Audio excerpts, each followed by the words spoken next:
Hallo liebe Wein- und Schlemmer-Leute, heute sind wir mit Steve Hartsch, hallo, Finco im Hotel Das Stew und ein Michelin-Stern hat die Weinkrake hierher geführt, denn offensichtlich gibt es hier was ganz Besonderes zu entdecken. Ich würde sagen, das ist eine gute Einsteigerfrage an dich, Steve. Wenn man hierher kommt, was kann man denn bei euch entdecken? Ja, hallo. Hi.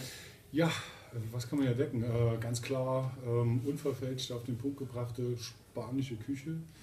Das, was Paco Perez, der Küchenchef, der Headchef praktisch hier den deutschen Markt etabliert hat, ist wirklich 1:1 aus seinem kleinen Heimatdorf Jansar, seinem Miramar, seinem Hauptrestaurant. Spanische Klassiker sowie Neuinterpretation, Einfluss molekulare Küche, aber wirklich unverfälscht. Mit den Produkten, die sogar bei Paco serviert werden, das erreicht uns 2- bis 3-mal täglich die Woche frischer Fisch aus seinem Heimatdorf Jansar, wo sein Freund jeden Morgen fischt und er das für uns hierher kommt. Okay, sehr schön. Der Name Finco und dann gleich noch die Stützmarke Paco Perez, der immer gleich in einem Atemzug genannt.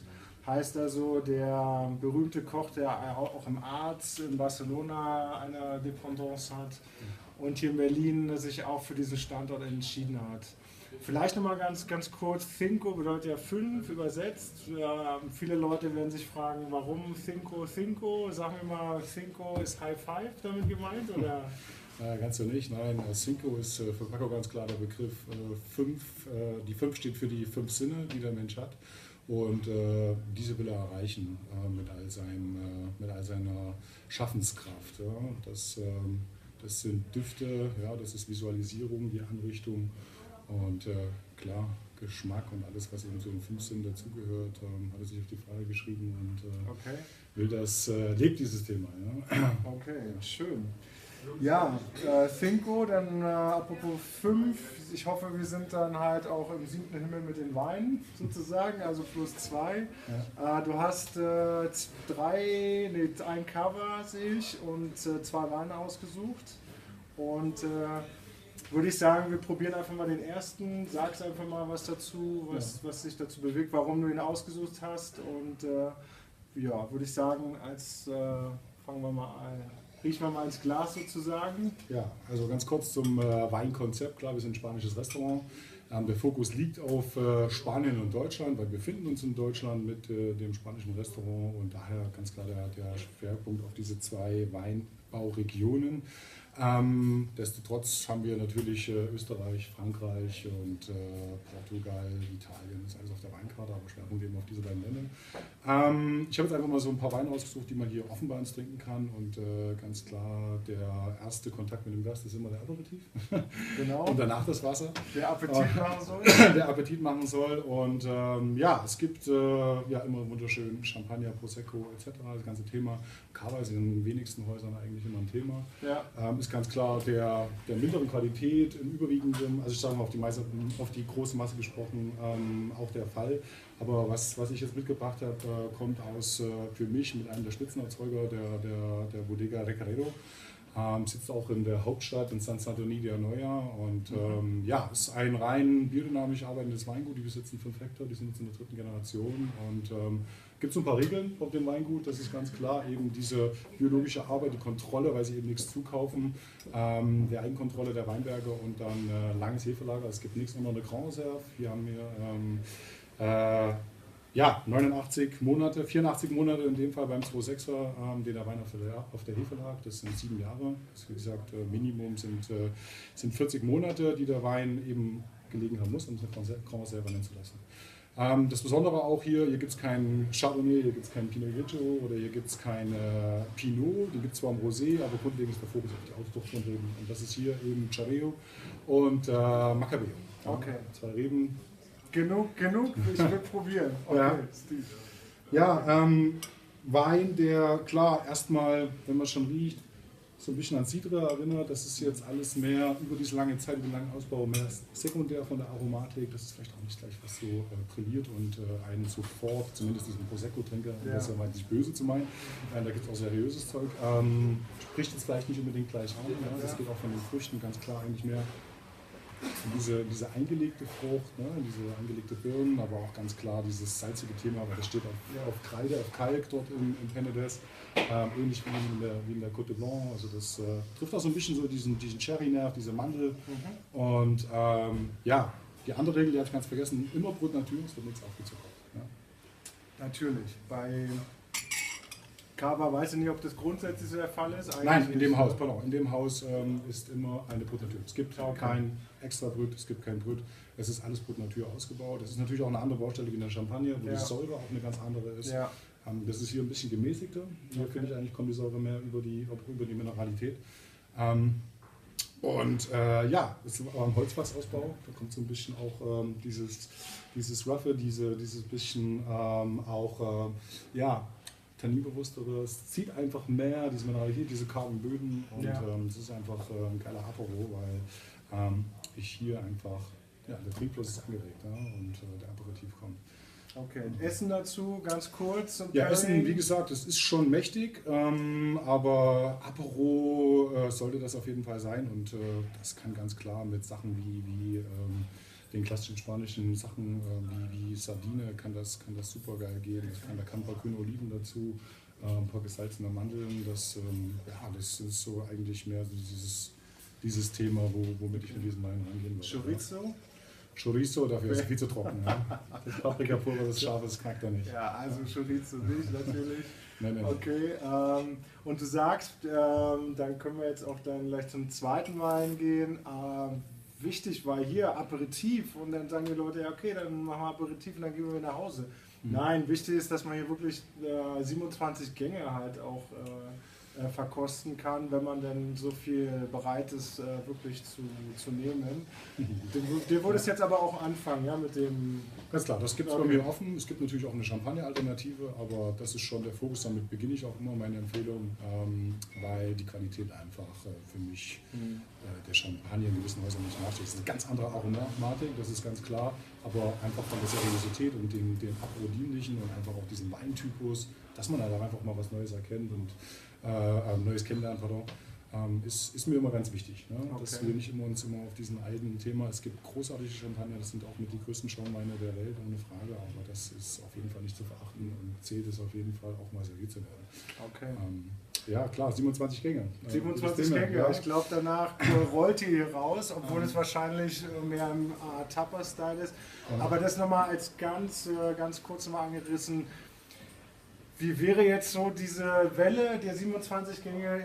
Habt ihr da mehr auf Fleisch, auf Fisch, alles? Wird es relativ einfach? Wie ist da die Zubereitung? Weil 27 Gänge muss man halt alles mal runterkriegen. Also, ne? Das ist schon alles in einem Tapas-Stil von der Größe her. Also einige Gänge sind zumindest in diesem Stil angerichtet. Wir machen das Ganze auf 3 Themen, den Garten, das Meer und den Wald. Okay. Und daraufhin gibt es immer eingangs eine größere Variation an kleinen Tapas, die auch schon als Gang gezählt werden. Das sind am Anfang schon 7 Stück, wo wir wirklich von klitzekleinen Snacks sprechen. Und dann jeweils immer aus diesen Themen heraus gibt es dann die Konsequenzen aus dieser Umwelt, eben was der Garten oder das Meer ist. Und da gibt es dann im Schnitt 3 bis 5 Gänge, die dann ein bisschen größer sind und aber trotzdem klein gehalten sind. Ja? Also das ist schon eher mehr das Thema Fisch, weil das Hauptrestaurant Miramar wirklich direkt am Meer liegt, am Mittelmeer. Und, Paco Perez. Von Paco Perez, genau. Und Thema ist hier Fisch, Gemüse,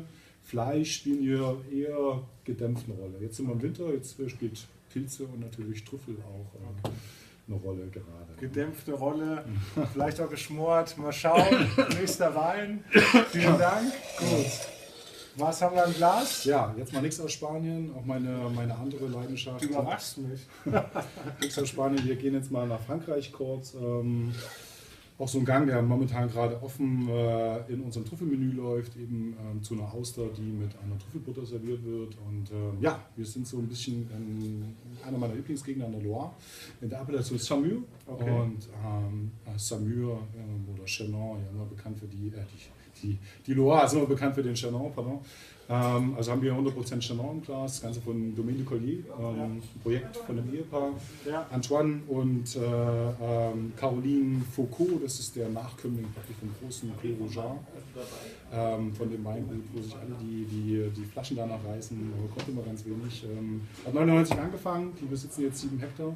Bearbeiten die ökologisch bzw. biologisch, das wird mit den Pferden bearbeitet und hier haben wir auch wieder einen Wein, der so ein bisschen an die Grenzen geht, der schon alleine von der Nase her definitiv erstmal jeden abschreckt. Ich glaube so direkt reingerochen denkt man erstmal so Blauschimmel, sehr staubige Aromen, aber für mich ist da auf jeden Fall, ja, da ist auf jeden Fall auch Trüffel mit im Glas und das ist halt auch das, warum ich es rausgesucht habe. Chenin bekommt immer diesen leichten Trüffelaromatik. Das ist wirklich so Weinbau, ja, so wie man früher gemacht hat oder beziehungsweise wie er seriös werden kann. Das sind 3 Jahre Holzfass, 2 bis 3 Jahre, in dem Fall Lage 3 Jahre im Holzfass und ja, wird mit einem Minimum an Schwefel abgefüllt. Und geht jetzt allein schon von der Aromatik wirklich so an die Grenzen. Das ist nichts Gefälliges. Da werden sich auf jeden Fall die Geister definitiv scheiden. Genau. Ich war schon mal so frei und habe schon mal gekostet, damit ich weiß, auf was ich mich da einlasse bei dir. Ja, das ist einfach nur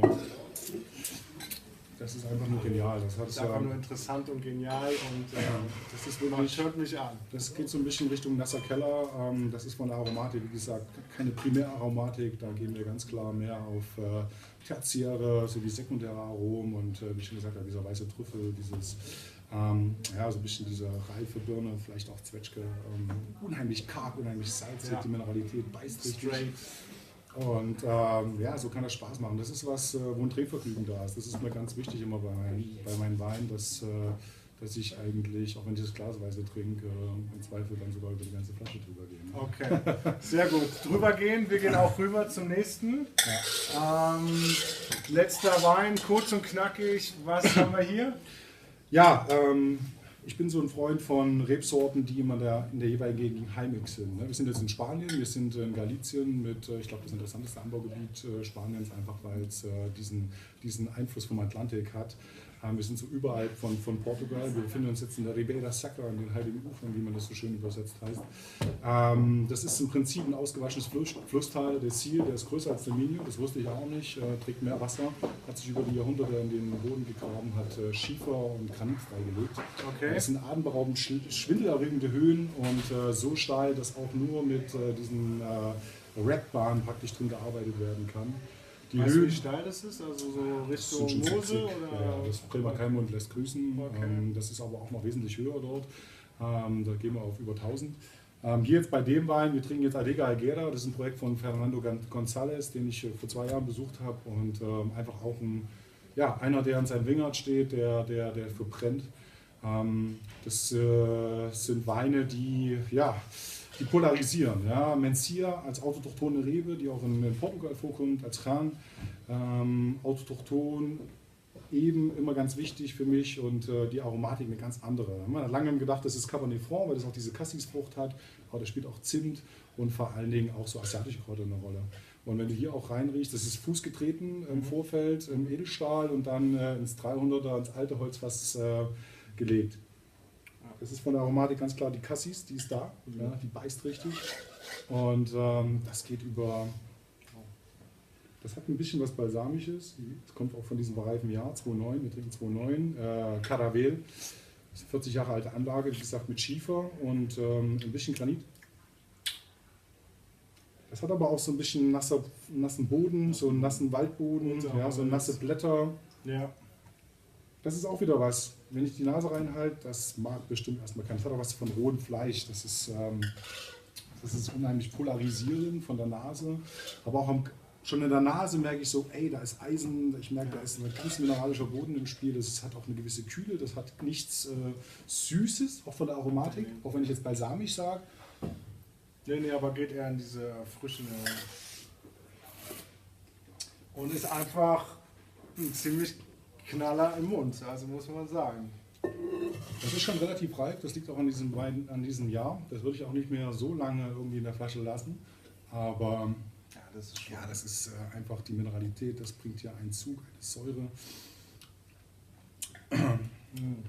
Das ist halt auch wieder Thematik Trinkvergnügen. Trinkvergnügen, ja, das will ich austrinken, das will ich mir den Abend mit meiner Genau. Freundin einfach nur schmecken lassen. Und das ist nichts, was satt macht, das ist mir ganz wichtig. Keine Überreife, das hat einfach Drive. Und das, ja, das ist so ein bisschen das neue Spanien, wenn man das so nennen kann, auch wenn das jetzt hier dritte Generation ist.